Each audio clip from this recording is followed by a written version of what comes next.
اللہ رب الجلال نے اپنے محبوب علیہ السلام کو سب سے پہلے تسلی ارشاد فرمایا، اور میں محبوب آپ نے پریشان نہیں ہونا، آپ کا کام ابلاغ دین ہے، آپ کا کام بات پہنچا دینا ہے۔ جب آپ کی طرف سے بات پہنچ گئی تو آپ کا حق ادا ہو گیا۔ اب یہ ایمان لائیں یا نہ لائیں یہ ان کا اور ان کے رب کا معاملہ ہے۔ آپ کا کام یہ تھا کہ جو پیغام اللہ کی طرف سے آیا من و عن اسی کا اسی طرح آپ مخلوق تک پہنچا دیں، اور حضور آپ نے وہ پہنچا دیا۔ حضور نے بھی کمی نہیں چھوڑی۔ اللہ اکبر۔ عرفات کا میدان 10 ہجری اور حجۃ الوداع، حضور صلی اللہ علیہ وسلم کی ظاہری حیات طیبہ کا آخری حج، قرآن کی آیت نازل ہو گئی، الیوم اکملت لکم دینکم واتممت علیکم نعمتی ورضیت لکم الاسلام دینا۔ اور میں مسلمانوں آج مبارک ہے تمہارے لیے، آج ہم نے اپنا اسلام اپنا دین تم پر مکمل فرما دیا، دین مکمل ہو گیا۔ حضور صلی اللہ علیہ وسلم کھڑے ہوئے منبر پر، حضور نے فرمایا صحابہ میری ساری زندگی کے اتار چڑھاؤ تمہارے سامنے، میں نے جتنی مشقتیں جتنی مشکلیں برداشت کی، میں نے تان و تشنیع کے تیر برداشت کیے، میں نے مکے میں ہجرت کے سفر میں، مدینے میں اور دیگر غزوات کے سفر میں جو کچھ مشقتیں برداشت کی وہ فقط اللہ کی رضا کے لیے تھی۔ اب تم بتا دو اللہ حل بلغ کو، کیا میں نے تمہیں خدا کا پیغام پہنچا دیا کہ نہیں پہنچا دیا؟ کیا میں نے تمہیں اللہ کا حکم پہنچا دیا؟ تو 1,44,000 صحابہ حضور کے سامنے بیٹھے تھے۔ وہ جو سارے صحابہ کی تعداد 1,44,000 صحابہ یک زبان ہو کے بولے، جب حضور نے پوچھا نا میں نے تبلیغ کر دی، میں نے پیغام پہنچا دیا، تو انہوں نے کہا ادیتا ونصحت یا رسول اللہ، حضور آپ نے صرف دین پہنچایا نہیں، آپ نے دین پہنچانے کا حق ادا کر دیا۔ حضور آپ نے حق ادا کر دیا۔ ایسے بھی کون تبلیغ کرتا ہے؟ ایسے بھی کون لوگوں کو نیکی کا راستہ دیتا ہے جیسے مصطفیٰ جان رحمت نے عطا کیا؟ تو فرمایا میں نے تبلیغ کر دی، اور کیسی تبلیغ؟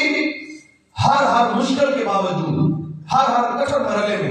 آپ کو پتہ ہے حضور صلی اللہ علیہ وسلم میدان بدر میں تھے اس وقت جب حضور صلی اللہ علیہ وسلم کی لاڈلی شہزادی حضرت سیدہ رقیہ رضی اللہ تعالیٰ عنہ کا وصال، یہ حضور صلی اللہ علیہ وسلم کی لاڈلی شہزادی حضرت زینب سب سے بڑی، اور ان سے چھوٹی حضرت رقیہ رضی اللہ تعالیٰ عنہ، حضرت عثمان غنی رضی اللہ تعالیٰ عنہ کی زوجہ مطہرہ۔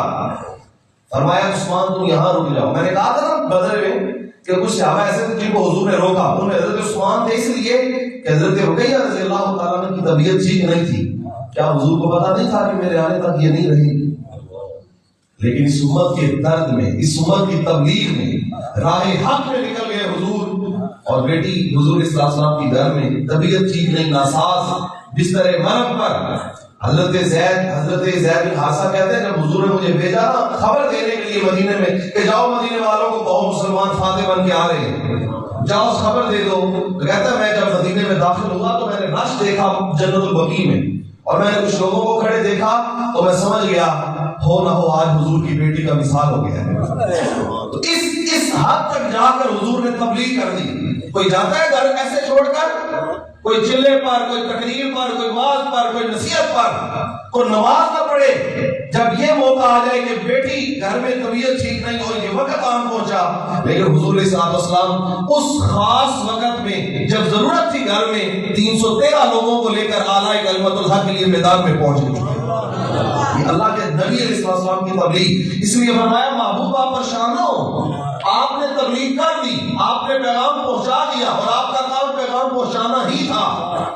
باقی نصیب ہے کسی کا، وہ کسی نے کہا تھا نصیب اپنا اپنا، مقام اپنا اپنا، کیے جاؤ میں خار و کام اپنا۔ کسی کا کام تنقید کرنا ہے، کسی کا کام جناب وہ کونے نکالنا ہے، یہ یہاں سے غلط ہے، یہاں سے تنقید ہر موقع پر۔ یہ تنقید کرنا سب سے آسان کام ہے، صحیح بات بتاؤں، تنقید کرنا، کیڑے نکالنا جسے کہتے ہیں پنجابی میں، کیڑے نکالنا سب سے آسان کام ہے، تعمیر کرنا سب سے مشکل۔ کسی چیز کو تعمیر کرنا، یہ آپ نے کبھی دیکھا ہو مکان بنانے میں سالوں بھی لگ جاتے ہیں، گرانے میں دیکھا ہے نا آپ نے، اس لیے تعمیر مشکل ہے، تنقید تو کوئی کام ہی نہیں، تو سارے کام لیتے ہیں تنقید، جس کو 2 لفظ بھی نہیں آتے وہ بھی تنقید کر لیتا ہے. تو فرمایا محبوب آپ پریشان نہ ہو ان کی تنقید سے. آپ کو اللہ نے جو مقام عطا فرمایا ہے, جو مقام محبوبیت ملا ہے, آپ نے اس کا حق ادا کر دیا. اللہ اکبر. آگے اس پارے میں سورۃ شعراء ہے. شعراء جو ہے یہ شاعر کی جمع ہے. شاعر عربی میں کہتے ہیں وزن کے ساتھ شعر کہنے والے, اپنی بات کہتا ہے وزن کے ساتھ. اور یہ شعراء جانتے ہیں کہ فاعلاتن فاعلاتن فاعلاتن فاعلات, دیگر جو ہے وہ یہ طالب علم سمجھیں گے اس بات کو اوزان کی بحث ہے, تو ہمیں مولوی بننے کے لیے یہ اوزان بھی پڑھنے پڑتے ہیں. سمجھ رہے نا بات؟ وہ کہتے ہیں کوئی نہیں مولوی نے یہ بن جاتا, سویرے راتی سو تو سویرے مولوی بن جاتے. کیوں جی رات کو سوئے سویرے مولوی بن کے اٹھیں, تو ایسا نہیں ہے. تو یہ بر وزن بات کو کہنا, اٹھا ساقیا پردہ اس راز سے, لڑا دے ممولے کو شہباز سے. بات ایک ہی ہے پر کہنے کا انداز کوئی ہو. اب شعراء کی اپنی اپنی صفات ہے. ایک شاعر وہ ہے عرب کے جو شاعر تھے اکثر اوقات وہ غلط شاعری کرتے ہیں, وہ غلط رسومات کے اوپر بولتے ہیں, وہ لوگوں کے جسم کے اوپر جو ہے وہ کلام کرتے ہیں, پارٹس آف باڈی کے اوپر گفتگو ہوتی اور ان کے بارے میں شعر کہتے. اللہ تعالیٰ نے اس صورت کے اندر خاص طور پر ان شعراء کی مذمت فرمائی. ہمیں یہ غلط ہے سارے کے سارے, اور ان کا طریقہ کار درست آج ہمارے ہاں. ایک شاعری وہ ہے جو غلط طریقے سے کی جائے, جو نوجوانوں کو بہلانے کے لیے کی جائے, جس طرح آج کی جا رہی ہے. اور قربان جاؤں, ایک شاعری حسان بن ثابت کی بھی تو شاعری ہے نا. وہ حسان بن ثابت ممبر پہ کھڑے ہو کے کہتے ہیں وَآسَنُ مِنْكَ لَمْ تَرَكَتْ عَيْنِي. یہ وزن دیکھیں, وَأَجْمَلُ مِنْكَ لَمْ تَلِدِ النِّسَاءُ خُلِقْتَ مُبَرَّأً مِنْ كُلِّ عَيْبٍ كَأَنَّكَ قَدْ خُلِقْتَ كَمَا تَشَاءُ. حضور میں شاعری جو کرتا ہوں وہ یہ ہے کہ آپ جیسا سونا کائنات میں خدا نے بنایا ہی. یہ میری شاعری. ایک شاعری وہ ہے جو نوجوانوں کو بہلا کے اور حقیقت کے رستے سے ہٹا کے مجاز کے رستے پہ ڈال دے. اور دوسری شاعری اقبال کی بھی تو شاعری ہے کہ محمد سے وفا تو میں تو ہم تیرے ہیں, یہ جہاں چیز ہے کیا لوہ قلم تیرے. یہ شاعری یہ اللہ کو محبوب الفاظ ہے جو اس کے محبوب کی مدح میں اٹھے. ورنہ دوسری جو شاعری ہے یہ ہمارے یہاں ایک باقاعدہ شعبہ بن گیا, اور شعراء کو جو ہے وہ ایک فیم ملنے لگا. اور جس طرح میں نے کہا تھا ہمارے ہاں کبھی جو مسخرے ہوتے تھے نا مذاق کرنے والے, انہیں مراسی کہتے تھے, یا ان کو ہماری پنجابی کے زبان میں کنجر کہا کرتے تھے, لیکن اب ان کو سپر سٹار کہتے ہیں. کہتے ہیں یہ قوم کے سپر سٹار ہے اس لیے کہ یہ قوم کو ٹھٹھا کر کے ہنساتے ہیں, مذاق کرتے ہیں, لوگوں کے چہروں پہ مسکراہٹ لے کے آتے ہیں. یہ نیا مذہب نکلا ہے کہ لوگوں کو ہنسانا ایک جو ہے وہ. حالانکہ قرآن میں حضرت موسیٰ نے کہا تھا نا کہ میں اللہ کی پناہ چاہتا ہوں اس بات سے کہ میں مذاق کرنے والوں سے ہوں. ایک بات یاد رکھیں, مذاق اور مزاح ان دونوں میں فرق ہوتا ہے. ایک کے آخر پہ کاف ہوتا ہے, ایک کے آخر پہ ہا ہوتا ہے. مذاق اور مذاق. مذاق وہ ہوتا ہے جس میں کسی کی تذلیل کی جائے, اور مزاح وہ ہوتا ہے جس میں کسی کی تذلیل نہ کی جائے بلکہ خوش طبعی کی جائے. اور آپ کو پتا ہے مزاح کرنا یہ حضور صلی اللہ علیہ وسلم کی سنت ہے. مزاح کرنا انبیاء کی سنت. جسے کہا تھا حضرت موسیٰ علیہ السلام نے, قال انی اعوذ باللہ, کہا میں اللہ کی پناہ چاہتا ہوں کہ میں مذاق کرنے والوں میں سے ہو جاؤں, ٹھٹھا کرنے والوں میں سے کسی کی تذلیل مراد نہیں. ورنہ حضور صلی اللہ علیہ وسلم مزاح فرمایا. ایک دن کھجور آ گئی مسجد نبوی میں, تو کل دن گزرا, حضرت شیخ خدا کا تصرف ہے, ان کے میرے منہ میں یہ بات آ گئی. اللہ اکبر. تو حضرت مولانا کائنات شیر خدا حضور کے ساتھ بیٹھے ہوئے تھے. حضور صلی اللہ علیہ وسلم کھجوریں کھائے, وہ گٹھلی نکال کے حضرت علی کے سامنے رکھے. کھجور کھائے, گٹھلی نکال کے حضرت علی کے سامنے رکھے. اور جب کھجوریں کھا لی نا تو فرمایا علی اتنی کھجوریں کھاتے ہو؟ اللہ اکبر. یہ حضور کا انداز تھا. ویسے آپ کو میں نے کل بھی بتایا تھا کہ حضرت مولانا شیر خدا کو اشوب چشم کا مرض تھا کہ آپ کی آنکھیں دکھ جاتی, اور جو آنکھیں دکھنے والا جس کی آنکھیں دکھتی ہوں اشوب چشم ہو اسے کھجور اچھی. حضور منع کرتے تھے علی تم نے کھجور, سب کو حضور 2 کھجوریں دیتے تھے, علی کو 1 دیتے تھے, اس لیے تمہارے لیے اچھی. تو جب وہ ساری کھجوریں رکھ لی نا تو حضور میں علی اتنی کھجوریں کھاتے ہو؟ تو شیر خدا رضی اللہ تعالیٰ عنہ کی تو مرید ہے نا حضور کے, کہنے لگے یا رسول اللہ میں نے کھجوریں تو کھائی ہیں اور گٹھلیاں نکال کے میں نے باہر رکھ دی ہیں. حضور آپ اپنی گٹھلیوں سمیت ہی کھا گئے. تو یہ انداز مذاق کا، یہ انداز تھا. مذاق کرنا اور ہے مذاق کرنا. تو یہ ایک نئے فکرے، ایک شاعروں کا ایک فیم ملا اور ایک بڑا شعبہ بنا. تو خدا کو یہ پسند.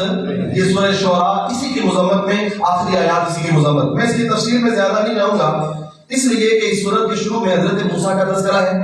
حضرت موسیٰ علیہ السلام کا سارا تذکرہ، فرعون کے دربار میں جو کچھ ہوا، وہ جادوگروں نے اپنی رسیاں پھینکی، حضرت موسیٰ نے عصا پھینکا، وہ سارا واقعہ اللہ نے تفصیل سے بیان کیا.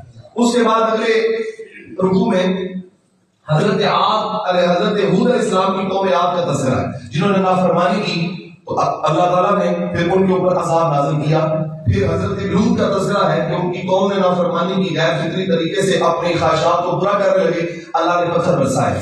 پھر قوم سمود کی بات ہوئی تو یہ بھی تذکرہ 12ویں پارے میں سورہ ہود میں گزر چکا ہے تفصیل کے ساتھ کہ قوم سمود نے حضرت صالح علیہ السلام نے اونچی نکالی تھی جو ہے وہ پہاڑ کی اوٹ سے، اس کی کونچے کاٹ دی اور نافرمانی کر دی تو ایک چنگاڑ آئی، حضرت جبریل امین نے ایک چیخ ماری اور اس چیخ کے ساتھ سارے مر گئے.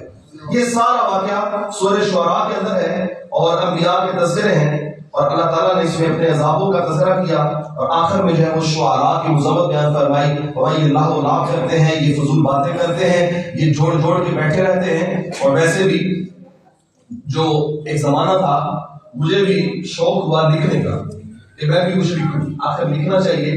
تو شعروں میں تو کچھ توازمائی شاعری کے میدان میں کی، لیکن جب اس طرح کے شعراء کی صفات کو پڑھا تو پھر ہم نے اس کو چھوڑ دیا اور ہم نے کہا کہ جو ہے وہ یہی بہتر ہے کہ اسی قرآن کے ساتھ وابستہ ہو جائے. اور اگر کوئی شعر کہیں بھی تو مصطفیٰ جان رحمت کی مدح میں کہیں. اگر کوئی بات کلام زبان پر آ بھی جائے تو وہ آئے کہ جس کے بارے میں اقبال کہتا ہے لوح بھی تو، قلم بھی تو، تیرا وجود الکتاب، گنبد آب گینا رنگ تیرے محیط میں ہوا، اور آدم آب و خواب میں تیرے ظہور سے فروغ، ذرہ ریت کو دیا تو نے طلوع آفتاب، اور شوق تیرا اگر نہ ہو میری نماز کا امام، میرا قیام بھی حجاب، میرا سجود بھی حجاب. تو شعر کہے تو اس طرح کا کہے ورنہ نہ کہے، اس لیے اس کی مذمت باقاعدہ طور پر بیان فرمائے. آگے اس سورت میں سورۃ النمل کا تذکرہ ہے. سورۃ النمل، نمل کہتے ہیں عربی میں چونٹی کو، یہ ہمارے یہاں جو کیڑی ہوتی ہے اس کو کہتے ہیں چونٹی کو نمل. اللہ تعالیٰ نے ایک چونٹی کی وجہ سے اس پوری سورت کا نام سورۃ النمل رکھا. اور وہ چونٹی کی کوئی عام چونٹی نہیں، وہ چونٹی ہے جس چونٹی کو حضرت سلیمان علیہ السلام کے ہاتھ کے اوپر بیٹھنے کا شرف اللہ نے عطا فرمایا. حضرت سلیمان علیہ السلام کا واقعہ ہے سارے کا سارا. اللہ اکبر. فرمایا وَلَقَدْ آتَيْنَا دَاوُودَ وَسُلَيْمَانَ عِلْمًا، فرمایا ہم نے داؤد اور سلیمان علیہ السلام کو علم عطا کیا. کیا عطا کیا؟ پھر بولو اللہ جس کے اوپر فضل کرے خاص فضل، اس کو پھر علم عطا فرمائے، خاص قسم کی دولت دینا چاہے. ایک زمانہ ایک بادشاہ کسی علاقے کے اوپر فاتح بن گیا، علاقہ فتح ہو گیا. اب جو وہ مغلوب بادشاہ تھا جس کا علاقہ فتح ہو گیا تھا اس کو آگے گرفتار کر لیا، گرفتار کر کے فاتح کے سامنے پیش کیا. اب بادشاہ تھا فاتح بھی، اس نے سامنے والے سے پوچھا کہ بتا مجھ سے کس بات کی توقع کرتا ہے؟ تو اس نے کہا کہ بادشاہوں کو جو توقع بادشاہ سے ہونی چاہیے مجھے وہی توقع ہے، اور مجھے یقین ہے کہ جو تم نے میری رعایا کے ساتھ کیا ہے کم از کم میرے ساتھ وہ نہیں کرو گے، یعنی مجھے قتل نہیں کرو گے، زندگی دو گے. فاتح بادشاہ نے کہا اچھا بتاؤ میں تمہیں اپنی حکومت میں یہاں، چونکہ حکومت اب میری ہے تو میں اپنی حکومت میں تمہیں کوئی عہدہ دینا چاہتا ہوں، بتاؤ کون سا عہدہ دے دوں، کیا پوسٹ دے دوں تجھے؟ تو جو مفتو بادشاہ تھا نا، جو ہار گیا تھا، اس نے ایک مطالبہ کیا. اس نے کہا اگر مجھے نوازنا چاہتے ہو، میرے اوپر احسان کرنا چاہتے ہو تو مجھے پھر اس قوم کا استاد لگا دو، معلم لگا دو. تو جو فاتح بادشاہ تھا اس نے ہنس کے کہا پھر بادشاہی چاہتے ہو، پھر بادشاہی مانگ رہے ہو؟ یعنی علم کا میدان، یہ ٹیچر بننا، استاد بننا، اور علم کے میدان میں اگر اللہ کسی کو توفیق دے دے تو یہ حکومت ہے وہاں پر. اور اس کو اللہ نے فرمایا کہ ہم نے علم دے دیا حضرت داؤد اور حضرت سلیمان کو. اور وقال الحمدللہ الذی فضلنا علی کثیر من عباد المؤمنین وورث سلیمان داؤد وقال یا ایھا الناس قل انما منطقت ہے. حضرت سلیمان علیہ السلام کو حضرت داؤد علیہ السلام کا اللہ نے وارث بنایا. 19 بیٹے تھے حضرت داؤد کے، 19 بیٹے، لیکن ایک بیٹا وارث بنا۔ بیٹے جتنے بھی ہوں، باپ کی میراث جو ہوتی ہے نا، علم کی میراث، اس کا وارث ایک ہی ہوتا ہے۔ یہ ہمارے ہاں جو آستانوں کے اوپر آج کل جھگڑا ہے، اہل سنت و جماعت چونکہ اور یا تو پیروں کو ماننے والے ہیں، تو آستانوں کے اوپر ایک جھگڑا ہے خاص طور پر کہ پیر صاحب کے اگر 5 بیٹے ہیں تو 5 کا دعویٰ یہ ہے کہ ہم سارے کے سارے جانشین ہیں، ہم سارے کے سارے حضرت کے فیض یافتہ ہیں۔ ایسا ممکن ہے؟ ایک ہی ہوتا ہے جس کو اللہ تعالیٰ علم کی دولت بھی عطا فرماتا ہے، عمل کی دولت بھی عطا فرماتا ہے۔ 19 بیٹے حضرت داؤد کے، لیکن وارث کتنے بنے؟ ایک بیٹا۔ اور اللہ نے اس حضرت سلیمان علیہ السلام کو علم کی دولت سے مالامال کیا اور فرمایا کہ مجھے اللہ تعالیٰ نے جانوروں کی بولیاں بھی عطا فرمائیں۔ ہوا اس طرح کہ حضرت سلیمان علیہ السلام اپنے لشکر کے ساتھ جا رہے تھے، اور اللہ نے شان یہ دی تھی حضرت سلیمان علیہ السلام کے لشکر کی کہ حضرت سلیمان کی دائیں جانب سارے کے سارے انسان چلتے، بائیں جانب سارے جن چلتے، اور جب آپ چلتے تو آپ کے اوپر جو ہے وہ پرندوں کا ایک گھول ہوتا جو حضرت سلیمان کے لشکر کی شان و شوکت بڑھا رہا ہوتا۔ یہ شان و شوکت، اور اگر تخت جو ہے وہ ہوا میں اڑانا چاہتے تو ہوا کو حکومت کرتے، حکم کرتے، اور وہ جو ہے وہ ہوا آپ کا تخت لے کے اڑ جاتی۔ تو یہ ساری چیزوں کے اوپر اللہ نے حکمرانی حضرت سلیمان علیہ السلام کو عطا فرمائی۔ اور یہاں مفسرین نے لکھا ہے کہ حضرت سلیمان علیہ السلام سے اللہ نے پوچھا علم چاہیے کہ حکومت چاہیے؟ علم چاہیے کہ بولے علم کیا حکومت؟ حضرت سلیمان نے کہا مالک مجھے علم چاہیے، حکومت نہیں چاہیے۔ تو صاحب روح البیان نے لکھا ہے اللہ نے علم کے صدقے سے حضرت سلیمان کو حکومت بھی عطا فرمائی۔ یہ علم اتنی بڑی دولت ہے، اس لیے حضور نے فرمایا من یرد اللہ بہ خیرا یفقہہ فی الدین، فرمایا اللہ جس کے ساتھ بھلائی کا ارادہ کر لیتا ہے اسے اپنے دین کی سمجھ عطا فرماتا ہے۔ تو یہ بہت بڑی امارت ہے۔ اگر کسی کے پاس یہ قرآن اور حدیث کا علم موجود ہو، اسے کبھی اس بات کا خیال بھی نہیں گزرنا چاہیے کہ میرے پاس فلاں نہیں ہے، فلاں نہیں ہے۔ اس سے بڑھ کر کائنات میں کوئی دولت ہی نہیں ہے۔ یہ سب سے بڑی دولت ہے کائنات میں جو حضرت انسان کو عطا کی ہے۔ اللہ اکبر۔ حضرت سلیمان لشکر کے ساتھ جا رہے تھے، آپ کا محبوب پرندہ تھا ہدہد۔ آپ نے دیکھا کہ ہدہد کہاں ہے، تو ہدہد موجود نہیں تھا۔ آپ نے فرمایا کہ کدھر ہے ہدہد؟ فتفقد الطیر وقال ما لی لا ارى الهدهد، کہا میں وہ ہدہد نہیں دیکھ رہا، وہ کدھر گیا؟ ہم کان من الغائبین، غائب ہو گیا، چلا گیا یہاں سے بغیر بتائے گیا ہے۔ فمن لأعذبنه عذابا شدیدا، آئے میرے پاس میں اسے سخت عذاب دوں گا، اور لأذبحنه، یا میں اسے آج ذبح کر دوں گا، اور یأتینی بسلطان مبین، یا پھر میرے پاس کوئی واضح اپنی دلیل لے کے آئے اپنے بچنے کی، تو پھر میں اسے چھوڑوں گا، ورنہ یا تو قتل کر دوں گا، ذبح کر دوں گا، یا اسے عذاب دوں گا، سخت سزا دوں گا۔ اب فما کا صغیر بھائی، قرآن کہتا ہے کہ وہ تھوڑی دیر ٹھہرا اور آ کے فقال احط بما لم تحط به وجئتک من سبأ بنبأ یقین، کہنے لگا کہ حضرت سلیمان آپ میرے اوپر ناراض نہ ہو، پہلے میری بات سن لیں۔ آپ نے کہا 3 باتیں، یا تو سخت عذاب دوں گا، یا ذبح کر دوں گا، یا پھر کوئی واضح دلیل لے کے آئے، تو میں واضح دلیل لے کے آیا ہوں، اب میری بات سنیں۔ حضرت سلیمان نے کہا بتاؤ۔ کہا میں یہاں تھوڑی دور ٹھہرا تھا تو میرا ایک ہدہد، میرا دوست، میرا ساتھی مجھے ملا، اور اس نے آ کے کہا آؤ میں تمہیں ملک سبا کی سیر کروں، وہاں پر ایک خاتون ہے، اس کا تخت بڑا شاندار ہے اور حکومت بڑی شاندار ہے، آؤ میں تمہیں دکھا کے لاؤں۔ کہتے ہیں وہ ہدہد کہتا ہے حضرت سلیمان کو میں اس کی حکومت دیکھنے چلا گیا، انی وجدت امرأة تملكهم وأوتيت من كل شيء ولها عرش عظيم، اس نے کہا میں نے وہاں جا کے اس خاتون کو دیکھا، اس کی شان و شوکت کو دیکھا ہے، اس کے لیے بہت بڑا تخت ہے اور بڑا عظیم تخت کے وہ مالک ہے، حکومت اس کی ہے، آیان اقتدار اس کے ارد گرد بیٹھے ہیں، بڑی شان و شوکت ہے اس کی۔ اور وجدتها وقومها، میں اس قوم کو دیکھ آیا ہوں، یسجدون للشمس من دون اللہ، وہ اللہ کو چھوڑ کر سورج کی پرستش کرتے ہیں۔ یہ ہدہد نے حضرت سلیمان علیہ السلام کو بتا دیا۔ یہ جو ہدہد تھا حضرت سلیمان کا بڑا محبوب پرندہ تھا۔ یہ صاحب روح البیان نے اس بارے میں بڑی باتیں لکھی ہیں، میں رات کو دیکھ رہا تھا تو مسکرا رہا تھا۔ یہ ہدہد جو ہے ایک دن حضرت سلیمان کو آ کے کہتا ہے کہ میں نے آپ کی اور آپ کے لشکر کی دعوت کر دی۔ تو حضرت سلیمان نے کہا کہ تو چھوٹا سا ہے، ہدہد آپ نے دیکھا ہے، تو چھوٹا سا ہے تو میرا لشکر اتنا بڑا ہے تو کیسے دعوت کر سکتا ہے؟ وہ ساڑھے پنجابی کہتے ہیں کہ ہڈی ہونی چکو جنا منہ ہو گئے نا، وہ دے مطابق کہا کہ تیرا کام ہی نہیں۔ تو اس نے کہا کہ آپ جناب دعوت قبول تو کریں نا، میں سب کی میزبانی کرنے کو تیار. کہ حضرت سلیمان السلام کے ساتھ دل لگی کر رہا تھا, مذاق کر رہا تھا. اس آپ نے کہا ٹھیک ہے کل دوپہر کا کھانا تیری طرف سے ہوگا. اس نے کہا جی قبول ہے. اب کل دوپہر کا وقت آ گیا کھانے پینے کا. تو حضرت سلیمان کا لشکر کوئی چھوٹا لشکر تو تھا نہیں, بہت بڑا لشکر, اس میں انسان بھی تھے, جن بھی تھے, باقی پرندے بھی تھے.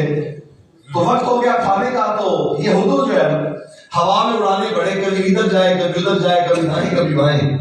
تو حضرت سلیمان نے کہا میاں تو نے دعوت کی ہے, اب لا رہا کھانا. وہ کھانا نہیں لے, کہتا ہے جناب اسی کا انتظام کر رہا. اب ہوا میں اڑانے بڑے. تو تھوڑی دیر کے بعد اس نے نا ہوا میں ایک پرندہ شکار کیا چھوٹا سا, اور وہ شکار گرا کے تو جو دریا تھا پاس اس میں دریا میں پھینکا, اور آ کے کہنے لگا جناب سب کچھ تیار ہے, جس کے ہاتھ میں بوٹی آتی ہے وہ بوٹی لے لے, باقی شوربہ پی لے. اس طرح کر کے حضرت سلیمان علیہ السلام کے ساتھ یہ دل لگی بھی کرتا تھا. صاحب روح بیان نے اور بھی بہت ساری باتیں لکھی ہے, میں رات کو پڑھ کے مسکراتا رہا, لیکن اب وقت نہیں ہے کہ میں آپ کو سناؤں. اللہ اکبر. تو اس نے کہا کہ میں نے وہ قوم دیکھی ہے سورج کی پرستش کرتی ہے, ایک خاتون ہے, بہت بڑا تخت ہے. اللہ کے نبی نے پھر اسے کہا کہ ایسا کرو, جاؤ ہمارا خط لے جاؤ, اور اس خاتون کو جا کے ملکہ سبا کو, جو ملک سبا کی ملکہ تھی, اسے کہہ دو یہ یمن کا جو شہر ہے وہاں ایک ملک سبا تھا, اس کی جو ہے وہ بات کی جا رہی. تو کہا جاؤ خط لے جاؤ, جا کے کہہ دو کہ اللہ کے علاوہ کسی کی عبادت نہ کرو. اللہ کے نبی نے پیغام بھیجا, ورنہ اگر تم اللہ کے علاوہ کسی کی عبادت کرو گے تو پھر ہم آ رہے ہیں اور ہم تمہاری حکومت کو الٹ کے رکھ دیں. جب یہ خط لے کر گیا حدود ملکہ سبا کے پاس, ملکہ سبا نے خط دیکھا اور اللہ کے نبی کا خط تھا, کسی عام بندے کا تو تھا نہیں. اس خط میں جلالت تھی, کسی حکمران کا خط نہیں تھا, اس کا خط تھا جس کو اللہ نے تاج نبوت عطا کیا تھا. تو اس نے جب خط پڑھا تو جلالت اس کے اوپر طاری ہوئی. اس نے اپنے 24,000 آئین سلطنت کو بلایا اور بلا کے کہنے لگی کہ میرے پاس ایک خط آیا ہے, اور اس خط کے اوپر لکھا ہے انہ من سلیمان و انہ بسم اللہ الرحمن الرحیم. کہتی ہے کہ پہلا جملہ ہی ایسا ہے کہ میں فدا ہونے کو تیار ہوں, اب تم بتاؤ کہ تمہارا مسئلہ کیا ہے. اب وہ جو سارے فوجی کمانڈر تھے, جو آئین اقتدار تھے, انہوں نے کہا کہ مسئلہ ہی کوئی نہیں, اگر وہ لشکر آ بھی جائے لے کر تو ہمیں ڈرنے سے کسی بات سے پیچھے نہیں ہٹنا چاہیے. ہماری فوج کا مورال بلند ہے, اسلحہ ہمارے پاس تیز ہے, نوجوانوں کی تربیت بھی ٹھیک ٹھاک ہے, جس نے آنا ہے آ جائے, حملہ کر رہے ہیں. تو قرآن کہتا ہے کہ وہ جو خاتون تھی نا وہ بڑی سمجھدار, اس نے کیا قالت یا ایھا الملأ افتونی فی امری ما کنت قاطعۃ امرا حتی تشہدون قالوا نحن اولو قوۃ واولو باس شدید. اس نے کہا طاقت والے ہیں. قالت ان الملوک اذا دخلوا قرية افسدوها وجعلوا اعزة اهلها اذلة. تھی خاتون لیکن اتنی سمجھدار بات اس نے کی, قرآن نے اس کو بیان کیا. اس نے کہا کہ بات تو تم ٹھیک کہتے ہو, مقابلے کی سخت بھی ہوگی, لیکن تمہیں شاید نہیں پتا جب بادشاہ کسی ایک علاقے میں داخل ہوتے ہیں تو پھر ان کے سامنے جو عزت والے ہیں وہ ذلت والے بن جاتے ہیں اور ساری قوم تباہ ہو جاتی ہے. میرا مشورہ یہ ہے انی مرسلۃ الیہم بہدیہ, میں ایک تحفہ بھیجتی ہوں حضرت سلیمان کی طرف اور ہم ان کو اپنی طرف قائل کریں گے. انہوں نے کہا ٹھیک ہے. باغبان کی ملکہ نے کیا کیا, ایک سونے کی اینٹ لی, کہ بہت بڑا خزانہ اور بہت بڑی دولت تھی نا, سونے کی اینٹ لے کر ایک شخص کو بھیجا اور حضرت سلیمان علیہ السلام کو ہدیہ دینے کے لیے. جب وہ وہاں سے چلا تو ادھر اللہ نے اپنے محبوب نبی کو خبر عطا فرما دی کہ یہ ہدیہ لے کے آ رہا ہے اور وہ بھی سونے کی اینٹ لے کے آ رہا ہے. حضرت سلیمان علیہ السلام نے جن کو حکم دیا, فرمایا کہ یہاں میرے پاس سونے کی اینٹوں کی ڈھیری لگا دو. حضرت سلیمان کے لیے کیا مشکل تھا, اللہ اکبر. جب وہ ایک اینٹ لے کے آیا نا تو سامنے ڈھیری لگی ہوئی تھی سونے کی اینٹوں کی. اسے تو یہ تھا کہ میں اتنا بڑا تحفہ لے کے جا رہا ہوں کہ اس کا جو ہے وہ متبادل کیا ہو سکتا ہے. اور سامنے جب وہ ڈھیری دیکھی نا تو وہ پریشان ہو گیا کہ یہ میرا تحفہ کیا تحفہ ہے. وہ کہتے ہیں نا کہ سورج کو چراغ دکھایا جائے اس کی کیا حیثیت ہے, یا پھر وہ اردو میں کہتے ہیں الٹے باز بریلی کو, یہ جس کے پاس اتنا خزانہ پڑا ہوا ہے اس کو ایک اینٹ دکھا رہے ہو. وہ ہدیہ لے کر پہنچا اور آگے حضرت سلیمان السلام سے اس نے آخر کی فلما جاء سلیمان قال تبدلون بمال. حضرت سلیمان نے کیا کہا, فرمایا کیا تم شرک کر کے صرف سونے کی اینٹ مجھے دے کے مجھے بہلانا چاہتے ہو؟ تم کیا سمجھتے ہو کہ میں مال و متاع دنیا کا لے کر اس بات پر راضی ہو جاؤں گا کہ تم شرک کرتے رہو؟ کہا اللہ کے نبی کی یہ شان نہیں ہے, مجھے وہ مال نہیں چاہیے, لے جاؤ یہاں سے اٹھا کے, مجھے تم سے ایک ہی مطالبہ ہے عبادت کرو تو میرے خدا کی کرو، تم سر جھکاؤ تو میرے خدا کے سامنے، ورنہ اٹھاؤ لے جاؤ اپنے سارے تحفے۔ یہاں رک کے ایک بات کرنا چاہتا ہوں، یہ نبی کا منصب اللہ والوں کا منصب ہے کہ وہ لوگوں سے پیسے لے کر، لوگوں سے مال و متاع دنیا کا لے کر اللہ کی نافرمانی پہ راضی۔ حضرت سلیمان نے کہا میں تم سے نذرانہ لے لوں اور تم جو مرضی کرتے پھرو۔ اس مقام پر میں کہتا ہوں اس قوم کے جو پیرانے عظام ہیں ان کے لیے اصلاح کی ایک چیز موجود ہے اور ایک پہلو موجود ہے، وہ سمجھ لیں کہ مرید نہ جانے کہاں سے کما کے لائے، حلال کمائے حرام کمائے، پیر صاحب کو کوئی فرق نہیں پڑتا کہ انہیں تو نذرانہ آنا چاہیے، انہیں تو ہو کے نذرانہ آ جائے، میری جیب بھری جائے، بس مجھے لوگ لائیں اور لا کے دے دیں۔ یہ تو ہو تو سیاست کمانے والا۔ آپ کو ایک شخص آ کے کہنے لگا حضرت یہ اشرفی ہے، اشرفیوں کی تیلی ہے تو یہ رکھ لے بطور نذرانہ، تو آپ نے کہا لے جا، میں نہیں لیتا۔ اس نے جب اصرار کیا آپ نے اشرفیوں کی اس تھیلی کو پکڑا اور آپ کے حالات زندگی میں لکھا ہے کہ اس سے خون نچوڑنے لگا، تو آپ نے فرمایا کہ لوگوں کا خون نچوڑ کے شیخ عبد القادر کو نذرانہ دینے آ گئے، لے جا اپنا نذرانہ واپس، مجھے تیرے نذرانے کی ضرورت ہے۔ گناہ کرے، اللہ کی نافرمانی کرے اور نذرانے لا کے پیروں کو دے تو اس کے سامنے حضرت سلیمان کا یہ اسوہ موجود ہونا چاہیے۔ حضرت سلیمان نے کہا کچھ بھی تم کرو لیکن میں تم سے نذرانہ تب تک نہیں لے سکتا جب تک تم اللہ کی بارگاہ میں جھک نہ جاؤ۔ آؤ نہ جھکو، اللہ کی بارگاہ میں اس کی فرما برداری کرو تو نذرانہ بھی قبول کرنے کو تیار ہے۔ ایک کیا، 100 کیا، 1000 کیا، ٹکا آنا کیا، جب تم اللہ کے ہو کے نذرانہ دو گے تو قبول ہو جائے گا، لیکن اگر تم شرک کرو گے تو تمہاری سونے کی اینٹیں بھی قبول نہیں ہے۔ وہ واپس چلا گیا۔ اب حضرت سلیمان علیہ السلام کا اس نے جا کے دربار کا حال بیان کیا، اس نے کہا جناب وہاں تو بات کچھ اور ہے، اور جو آپ سمجھ رہے ہیں ایسا کچھ نہیں ہے، وہ فقط بادشاہ نہیں ہے، میں نے ان کی شان شوکت دیکھی ہے، جن بھی ان کے لشکر میں، انسان بھی ان کے لشکر میں، چرند پرند بھی ان کے لشکر میں، اور وہاں تو اینٹوں کا جو ہے وہ ڈھیر لگا ہوا تھا، آپ نے مجھے ایک اینٹ دے کے بھیج دیا۔ اس نے ساری کہانی وہاں جا کے سنا دی۔ اب جو تھی نا ملکہ سبا، نام بلقیس بتایا ہے علماء نے، ملکہ بلقیس، اس نے کہا کہ میں جنگ کرنے سے پہلے خود جاؤں گی اور جا کے اس بادشاہ سے ملوں گی اور جا کے معاملات کو طے کروں۔ اب قرآن کہتا ہے کہ وہ ملکہ جو تھی وہ چل پڑی وہاں سے، ملک سبا سے چل پڑی، 5 میل کا فاصلہ رہ گیا۔ کتنا؟ اگر یہاں سے 5 میل کا فاصلہ بنائے تو میرے خیال میں یہ دریا سے تھوڑا آگے پہنچے تو یہ فاصلہ 5 میل کا فاصلہ بنے گا۔ 5 میل کا فاصلہ رہ گیا کہ حضرت سلیمان علیہ السلام نے اپنی محفل لگائی، اور محفل لگتی تھی فجر کے وقت اور ختم ہوتی تھی زور کے وقت، لگتی تھی فجر کے وقت اور ختم کب ہوتی تھی؟ یہ اللہ کے نبی کی محفل تھی کہ لوگ بیٹھے رہتے تھے زور کے وقت، آپ بیٹھتے آدھا گھنٹہ اس سے زیادہ۔ یہ نوجوان ہمارے ساتھ سے اٹھ کے جاتے ہیں، یہ آپ تو خوش نصیب لوگ ہیں، یہ جو چہرے میں روزانہ دیکھتا ہوں بیٹھے ہوتے ہیں، اللہ کی عزت کی قسم میں آپ کے لیے اتنی دعا کرتا ہوں جس کی حد نہیں کہ یہ اللہ آپ کا بیٹھنا قبول کر لے اور اللہ آپ کو اپنے دین کے لیے قبول کر لے۔ یہ آپ کے لیے میری دعائیں جو اٹھ کے جاتے ہیں ان کے لیے بھی کرتا ہوں، لیکن دعوت فکر ہے نا کہ حضرت سلیمان کی محفل لگے تو فجر سے لے کر زور تک، تو یہ اللہ والوں کی شان ہوتی ہے کہ وہ بیٹھتے ہیں، وہ بات سنتے ہیں۔ اللہ اکبر۔ حضرت سلیمان علیہ السلام نے کہا کہ وہ ملکہ بلقیس آ گئی اور یہاں بالکل قریب پہنچ آئی ہے، تو میں یہ چاہتا ہوں کہ یاتینی بعرشھا قبل ان یاتونی مسلمین، میں چاہتا ہوں کہ اس کے آنے سے پہلے اس کا جو تخت ہے نا ملک سبا کا وہ میرے پاس ہو۔ تو تم میں سے ہے کوئی وہ مجھے تخت لا کے دے؟ قرآن کہتا ہے قال عفریت من الجن، ان میں سے ایک جن بولا، جن چونکہ بیٹھا ہوا تھا محفل میں، کچھ بڑا جن تھا، نیک تھا، پرہیزگار تھا، اس نے کہا انا آتی کبھی، آپ اگر حکم کریں تو میں لے آتا ہوں۔ تو حضرت سلیمان علیہ السلام نے کہا کب تک لے کے آتے ہو؟ اس نے کہا قبل ان یقوم من مقامک، آپ یہاں بیٹھے ہیں، آپ کی محفل اور مجلس ختم ہونے سے پہلے لے آؤں گے۔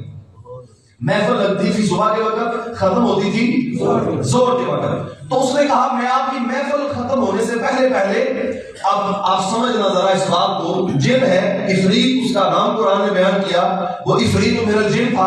اس نے کہا کہ میں تخت لے کے آؤں گا اور 1 مہینہ جاتے ہوئے لگتا ہے، 1 مہینہ، اتنا لمبا سفر یمن کا، ملک سبا کا، وہ سفر بھی کرنا ہے، اور وہاں سے جا کے پھر وہ جو تخت تھا وہ کوئی ماچس کی ڈبیا نہیں تھی جو جیب میں ڈال کے لے کے آنا تھا، 60 ہاتھ چوڑا، 80 ہاتھ لمبا، اور سونے چاندی اور دھاتوں کے ساتھ جڑا ہوا، ہیرا جواہرات سے جڑا ہوا وہ تخت لے کے آنا تھا، اور شرعی طور پہ جب ہاتھ بولا جائے تو اتنا مراد نہیں ہوتا، شرعی طور پہ ہاتھ کون تک مراد ہوتا ہے؟ جیسے قرآن نے کہا اپنے ہاتھوں کو دھوو، وضو میں تو عادت دھوتے ہیں، کون اس میں دھونا جو ہے وہ ضروری ہے، تو شرعی طور پر ہاتھ کون تک مراد ہوتا ہے؟ اب اتنا بڑا 7 ہاتھ چوڑا 80 ہاتھ لمبا زیرو جواہرات سے جڑا ہوا وہ تخت، اور توڑ پھوڑ کے ملانا ہو، 1 مہینہ جاتے ہوئے لگتا ہے، 1 مہینہ آتے ہوئے لگتا ہے، پھر پہرے دار وہاں موجود ہیں، یہ ساری مشکلات، اور اس نے کہا حضرت آپ حکم دے گا میں دوپہر تک یہ تخت لے کے،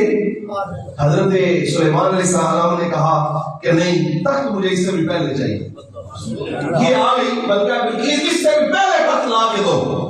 اب قرآن کہتا ہے کہ پھر کیا ہوا؟ قال الذی عنده علم من الکتاب، پھر اس محفل میں بیٹھا ایک شخص بولا جس کو اللہ نے کتاب اللہ کا کچھ علم دیا تھا، کتنا؟ من الکتاب، من طویلہ، بعض کتاب، تھوڑا سا زبور کا علم دیا، زیادہ نہیں۔ اس نے کہا انا آتی کا بھی، آپ اگر حکم کریں تو میں نہ لا دوں۔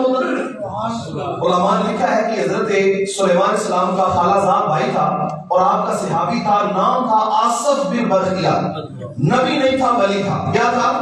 اور ولی بھی تھا حضرت سلیمان علیہ السلام کا امت کا، وہ ولی تھا آصف بن برخیہ، نام بتایا مفسرین نے۔ یہ کہہ لگا میں لے کے آتا ہوں، حضرت سلیمان نے کہا وہ تو دوپہر تک لے کے آتا ہے، تم کب تک لے کے آتے ہو؟ انہوں نے کہا قبل ان یرتد الیک طرفک، حضرت آپ آنکھ بعد میں جھپکیں گے، تخت پہلے پڑا ہوگا۔ یہ اللہ کے ولی کی شان بیان ہو رہی ہے، آنکھ بعد میں جھپکیں گے، تخت، اور حضرت سلیمان نے بھی آنکھ نہیں جھپکی تھی، تخت پڑا ہوا تھا، تخت حاضر ہو گیا۔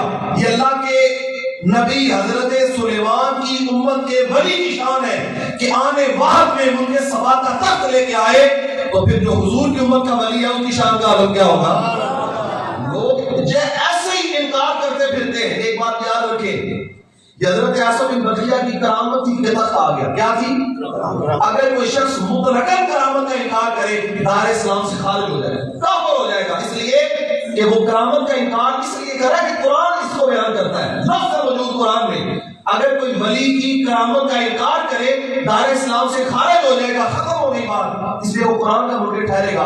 ہاں باقی کرامت کی نوعیت کیا ہوگی، کرامت تھی یا نہیں تھی، یہ بات کی باتیں ہیں، لیکن کرامت کو اللہ نے قرآن میں بیان فرمایا، اور یہ کرامت بھی ہے حضرت سلیمان کی امت کے ولی کی، تو پھر جو نبیوں کا بھی امام ہے محمد مصطفیٰ ہے صلی اللہ علیہ وسلم، ان کی امت کے ولی کی شان کا عالم ہے۔ یہ مقام میں پھر کبھی حضرت دادا صاحب کا واقعہ یہاں شام کو بیٹھ کے تذکرہ کر رہے تھے، تو یہ واقعہ دادا صاحب گنج شریف میرے رحمۃ اللہ صاحب تعالیٰ علیہ کے ساتھ پیش آیا، آپ نے برطانیہ کی پیالی لاہور میں لا کر چائے پلائی انگریز کو، یہ انگریز تھا تو وہاں سے یہ واقعہ پڑھ کے قرآن وہ کسی کے ہتھے چڑھ گیا، انہوں نے کہا نہیں اللہ کے سوا کچھ نہیں کر سکتا، فلاں نہیں ہو سکتا، فلاں اللہ ہی اللہ ہے، اللہ ہی اللہ ہے، اللہ ہی اللہ ہے، اور اللہ جسے طاقت عطا فرما دے۔ یہ تخت آیا کہ نہیں آیا؟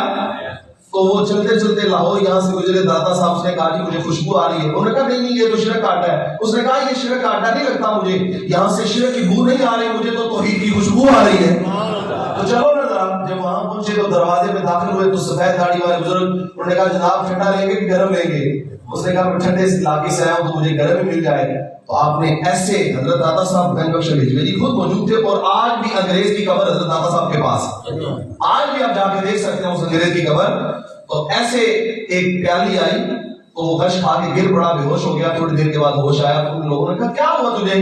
تو کہنے لگا وہ پیالی وہ دینے والے بزرگ کہاں گئے؟ انہوں نے کہا وہ تو چلے گئے جہاں جانا تھا انہوں نے، تم بتاؤ تمہیں کیا ہوا؟ اس نے کہا یہ جو پیالی ہے نا یہ یہاں کی نہیں ہے، میرے گھر برطانیہ کی پیالی ہے۔ تو کیسے آیا بلقیس بلقیس کا تخت؟ یہ کوئی حضرت آصف بن برخیہ سے پوچھے، پھر داتا علی جوہری سے بھی پوچھے کہ پیالی کیسے آتی ہے۔ یہ اللہ شان عطا فرماتا ہے اپنے بزرگوں کو، اپنے بندوں کو، خاص لوگوں کو۔ اللہ اکبر۔ پھر بلقیس سبا حاضر ہوئی، حضرت سلیمان کی بارگاہ میں جب وہ تخت دیکھا تو حیران رہ گئی۔ اس نے کہا جی میں آپ کی مطیع ہوتی ہوں، اور اطاعت قبول کر لی، کلمہ پڑھا، اور حضرت سلیمان علیہ السلام کی امت میں شامل ہوئی۔ پھر اللہ تعالیٰ نے ملکہ بلقیس کو یہ شان عطا فرمائی کہ ملکہ بلقیس کے ساتھ حضرت سلیمان علیہ السلام نے نکاح فرمایا، اللہ کے نبی کے نکاح میں آ گئی۔ اس سے بڑھ کر شان کیا ہو سکتی ہے؟ اس میں وہ ایک چونٹی والی بات تھی جو میں بھول گیا۔ حضرت سلیمان علیہ السلام لشکر لے کے آ رہے تھے تو صحرا میں بہت ساری چونٹیاں پھر رہی تھی، 3 میل کے فاصلے پر حضرت سلیمان کا لشکر تھا، تو ایک چونٹی نے بات اس نے کہا کہ اے دوسری چیونٹیوں ایسا کرو بلوں میں گھس جاؤ، ایسا نہ ہو کہ حضرت سلیمان کا لشکر بے خبری میں تمہیں کچل ڈالے۔ تو ساری کی ساری بلوں میں گھس گئی۔ تو یہ بات اس نے چیونٹی نے 3 میل کے فاصلے پر کی، اللہ کے نبی حضرت سلیمان نے سن لی چیونٹی کی بات۔ اور یہ تیوریات کے ماہرین ہیں، حیات الحیوان کا بھی آپ پڑھیں تو یہ چیونٹی کے منہ میں زبان نہیں تھی، بلکہ اس کے منہ کے سامنے 2 چھوٹے چھوٹے سے باریک سے بال اور ریشے ہوتے ہیں۔ جب وہ کبھی اپنی ہمجولیوں کو کچھ کہنا چاہے تو ان کو مس کرتی ہے تو اس کی بات سمجھ جاتی ہے۔ اب اس کے مس کرنے سے کتنی آواز پیدا ہوتی ہوگی، کتنے کو آواز پیدا ہوئی وہ 2 رشے مس کرنے سے، اور 3 میل کا فاصلہ، اور ساری وادی جو ہے وہ چیونٹیوں سے بھری ہوئی۔ اور چیونٹی نے کہا تھا کہ چیونٹیوں اپنی اپنی بلوں میں گھس جاؤ۔ قرآن کہتا ہے فَتَبَسَّمَ ضَاحِكًا مِنْ قَوْلِهَا، حضرت سلیمان نے اس چیونٹی کی بات کرنے کو 3 میل کے فاصلے پر سن بھی لیا، سمجھ بھی لیا، اور اس پر مسکرانا بھی شروع فرما دیا۔ اور جب آگے آئے تو اس چیونٹی کو اپنے ہاتھ کے اوپر رکھا، اللہ نے اس چیونٹی کو قیامت تک آنے والی چیونٹیوں کا سردار بھی بنا دیا، اور اس چیونٹی کے نام کے اللہ نے پوری سورت بھی قرآن میں نازل فرما دی۔ اللہ ہم سب کو توفیق عمل نصیب فرمائے، قرآن کی بہاریں، قرآن کی محبتیں اللہ سمیٹنے کی توفیق عطا فرمائے۔ اللہم صلی علی سیدنا مولانا محمد النبی الامی وعلی آلہ وصحبہ وسلم۔ الہی ہمارا یہاں بیٹھنا اپنی پاک بارگاہ میں قبول فرما، مولا جو غلطی کوتاہی کرتے ہیں اسے معافی عطا فرما، الہی اپنے دین کی سمجھ عطا فرما، اپنے دین کا فہم عطا فرما، نبی پاک صلی اللہ علیہ وسلم کے دین کے ساتھ اخلاص عطا فرما، ہر قسم کے تصنع سے، بناوٹ سے، ریاکاری سے محفوظ فرما، اپنے پاک نبی صلی اللہ علیہ وسلم کے دین کے ساتھ مخلص رہنے کی توفیق عطا فرما، الہی طمع سے، لالچ سے، حرص سے، ہوس سے محفوظ فرما۔ یہ تمام میرے جو حاضرین بیٹھے ہیں ان کو ایک ایک قدم پر اجر عطا فرما، ان کی اولادیں نیک فرما، مالک ان کے کاروبار میں برکت عطا فرما، ان کے جان مال میں برکت عطا فرما، جن کے بیٹے پردیس میں ہیں ان کو خیریت عطا فرما۔ الہ العالمین ہماری خواتین مائیں بہنیں ان کے نصیب اچھے فرما، الہی ان کو ایک ایک قدم پر شان کے مطابق اجر عطا فرما، قرآن مجید ہماری زندگیوں میں شامل فرما دے، ہمیں عمل کی دولت عطا فرما دے، یہ نورانیت ہمارے دل و دماغ کے اوپر راسخ فرما دے۔ الہ العالمین ہر پریشانی مصیبت سے دوری عطا فرما، ہمیں ہر بیماری سے وبا سے محفوظ فرما، الہی ہمارے آباء و اجداد کو ہمارے ان اعمال کا ثواب عطا فرما، ان کی روحوں کو قبروں میں خوش فرما کہ ہم ان کی دی ہوئی تربیت کے مطابق، اپنے اساتذہ، اپنے آباء و اجداد کی تربیت کے مطابق تیرا اور تیرے محبوب کا تذکرہ مسجد میں بیٹھ کے کرتے ہیں، الہی ان کی روحوں کو قبروں میں خوش فرما دے۔ مولا بالخصوص ہمارے آج درس کی میزبانی کرنے والے محمد خالد چیمہ صاحب جو ہے وہ بابا جی ولید صاحب کے صاحبزادے الہی دیار غیر میں ہیں، وہاں سے انہوں نے پیغام بھیج کے یہ خاص خدمت قبول کی، مولا اپنا فضل فرما، ان کو 2 جہان کی برکتیں عطا فرما، ان کی طرف سے یہ سلسلے خدمت کے قبول فرما، اور جس جگہ پر وہ خدمتیں کر رہے ہیں مولا ان کی خدمتیں قبول فرما، ان کے بیٹوں کو سلامتی عطا فرما، سارے دیسیوں پردیسیوں کی خیر فرما، خاندان قبیلے کے جو لوگ دنیا سے رخصت ہوئے سب کو جوار رحمت میں جگہ عطا فرما، گھر میں خیر و برکت کا نزول عطا فرما، ہم سب کے گھروں میں اس درس قرآن کی برکتوں کو ہمارے گھروں میں پہنچنے سے پہلے پہنچا دے، نبی پاک صلی اللہ علیہ وسلم کا قرب عطا فرما، رب اغفر وارحم وانت خیر الراحمین، وصلی اللہ تعالی علی رسولہ خیر خلقہ محمد وعلی آلہ وصحبہ اجمعین۔